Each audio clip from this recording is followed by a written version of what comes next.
Previous year question paper 2023 class 10 chapter 6 जो है वो ट्रायंगल है। ट्रायंगल से पहले हमने 5 चैप्टर की वीडियो बना दी है। अगर आपने नहीं देखा है तो प्लेलिस्ट में जाइए, 1 बाय 1 करके हर एक चैप्टर के जितने भी क्वेश्चन 2023 में पूछे गए उनका डिटेल एक्सप्लेनेशन और सिंपल तरीके से समझाया गया है। और आप देखो उसे, बहुत ही इंटरेस्टिंग वे से समझाया गया, आपको बहुत ही मजा आने वाला है। चलते हैं आज की क्वेश्चन की तरफ। Hello everyone, welcome to challenger classes. अगर चैनल पे नए हैं तो चैनल को सब्सक्राइब करना ना भूलें। क्वेश्चन जो दिया गया है कि in the given figure DE parallel to BC the value of x, हमें x की वैल्यू बताना है। अब ये बोला गया DE पैरेलल टू BC, ये जानबूझ के दिया गया और इसका फायदा भी आपको मिलने वाला है। इसको करने के लिए आपके दिमाग में पहला एक कॉन्सेप्ट आया होगा कि हम इसमें थेल्स थ्योरम लगा देते हैं।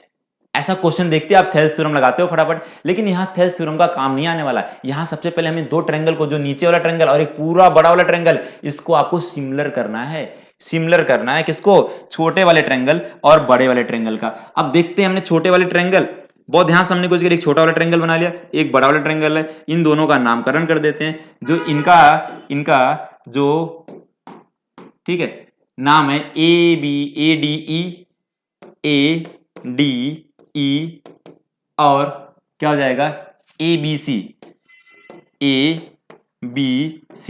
ये दिया गया है। अब अगर हमें इनको सिमिलर करना है तो सिमिलर करने के लिए आपको कितने रूल की जरूरत पड़ती है? वो रूल है आपके 3 है, मतलब 3 सिमिलरिटी क्राइटेरिया होते हैं। या तो इसके तीनों के तीनों कॉरेस्पॉन्डिंग एंगल को बराबर कर दीजिए, मतलब A बराबर A हो जाए और D बराबर B हो जाए और E बराबर C हो जाए, तो हम इससे बोल सकते हैं कि एंगल क्राइटेरिया से ये सिमिलर हो गया। या इसके तीनों कॉरेस्पॉन्डिंग साइड के रेशियो बराबर कर दो, हम इससे बोलेंगे साइड से ये जो ट्रायंगल क्या हो गया, सिमिलर हो गए। या किसी दो साइड का रेशियो बराबर कर दीजिए, इस साइड और इस साइड का रेशियो इस साइड और इस साइड के रेशियो के बराबर आ जाए, और क्या करें हमने, इनके बीच का एंगल बराबर कर दें, तो हम इससे बोल सकते हैं कि क्या हो जाएगा, ये जो ट्रायंगल सिमिलर हो जाएगा साइड एंगल साइड क्राइटेरिया से। तो चलिए इसको करने के लिए हमें किन किन चीजों की जरूरत पड़ने वाले हैं, तो हम पहले लिख लेते हैं कि in triangle ADE and triangle कौन सा हो जाएगा, ABC, इन दो ट्रायंगल को हमें सिमिलर करना है। तो बहुत ध्यान समझना है कि DE पैरेलल टू किसके है, DE पैरेलल टू BC है। अगर आप देखा जाए ये ट्रायंगल का एंगल 1 है, यहां एंगल 1 बना देते हैं, और ये एंगल 2 है, और इधर वाला क्या हो जाएगा, एंगल 3 हो जाएगा, और इधर वाला क्या हो जाएगा, एंगल 4 हो जाएगा। बाकी को आपको टेंशन ही नहीं लेना है, अगला तो बराबर है ही है, क्योंकि दोनों में A मिल रहा है, तो ये वाला भी इसमें बराबर है, तो हम उसी का बात करते हैं। अब ध्यान से देखने की कोशिश करिए कि जब पहले ट्रायंगल में देखा जाए, हमने पहले ट्रायंगल का एंगल 1 बराबर एंगल किसके, 2 के, वो कैसे बराबर हुआ, ये दोनों लाइन पैरेलल थे तो इनके कॉरेस्पॉन्डिंग एंगल क्या हो जाते हैं, बराबर हो जाते हैं। तो ये क्या हो जाएगा, ये कॉरेस्पॉन्डिंग एंगल्स हैं, ठीक है,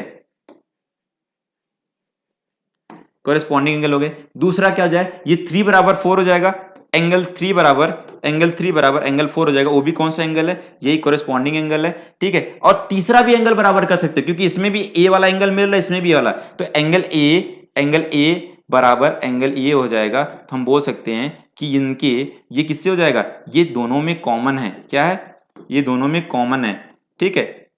अब ट्रायंगल ADE सिमिलर हो गया ट्रायंगल ABC के बाई कौन से रूल से हो जाएगा, एंगल क्राइटेरिया से, ठीक है। अभी जैसे सिमिलर हो गया तो इनके कॉरेस्पॉन्डिंग साइड के रेशियो इक्वल हो जाएंगे। अब कॉरेस्पॉन्डिंग साइड के रेशियो इक्वल हो जाएंगे, ये क्या लोचा आ गया सर, तो अब देखो इसका कॉरेस्पॉन्डिंग साइड मैं बताने वाला हूं कि जिसपे ये कौन से किसका कॉरेस्पॉन्डिंग साइड आने वाला है। तो देखो यहां से एंगल 1 कौन सा था, एंगल 1 के सामने कौन सा साइड बन रहा है, AE, क्या बन रहा है, AE।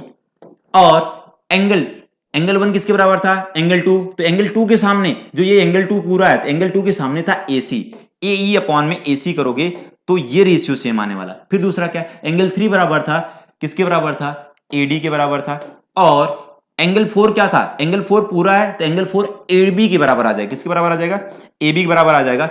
और ये एंगल A है, तो दोनों मिला, एंगल A के सामने अगर देखा जाए तो DE है, और एंगल A के सामने कौन सा है, BC भी है, ठीक है। ये हो गया। अब आपको क्या यूज करना है, इनमें से देखो कौन से 3 चीजें दिया हुआ, तो इसमें गिवन में जो दिया था वो गिवन में आपको है वो गिवन में उसके हिसाब से हम समझ लेते हैं कि क्या क्या चीजें गिवन है। तो एडी की वैल्यू कितना दिया हुआ, एडी की वैल्यू दिया हुआ 2 सेंटीमीटर दिया हुआ, और डीबी की वैल्यू कितना दिया हुआ, डीबी की वैल्यू कितना दिया हुआ, जो एडी की वैल्यू दिया हुआ और डीबी की वैल्यू कितना दिया हुआ, वो 3 सेंटीमीटर दिया हुआ, और डीई की वैल्यू कितना दिया हुआ, डीई की वैल्यू 4 सेंटीमीटर है, और बीसी की वैल्यू कितना दिया हुआ, बीसी की वैल्यू दिया हुआ x सेंटीमीटर है। तो हमें क्या जरूरत पड़ेगा, हमें इन दोनों से पहले, इन दोनों से हमने क्या निकालते हैं, AB की वैल्यू निकालते हैं। जो AB आ रहा है वो AD प्लस BD से मिलकर बन रहा है। किससे मिलकर बन रहा है, AD प्लस BD से मिलकर बन रहा है। ठीक है, AD की वैल्यू कितना है, AD की वैल्यू 2 सेंटीमीटर है और DB की वैल्यू 3 सेंटीमीटर है। तो इन दोनों को ऐड करोगे तो कितना आ जाएगा, टोटल आ गया 5 सेंटीमीटर आ गया।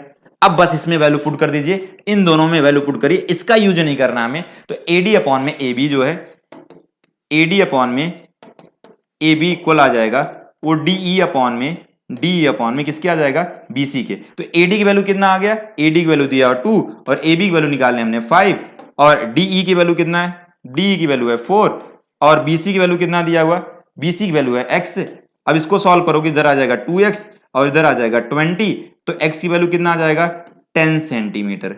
देखो फटाफट आपके आंसर भी निकल गए और मजा भी आ गया क्वेश्चन करने में।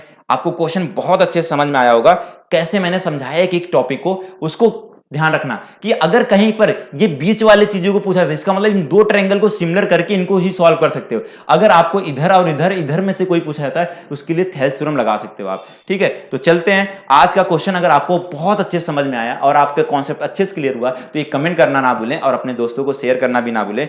आज के लिए इतना ही, धन्यवाद।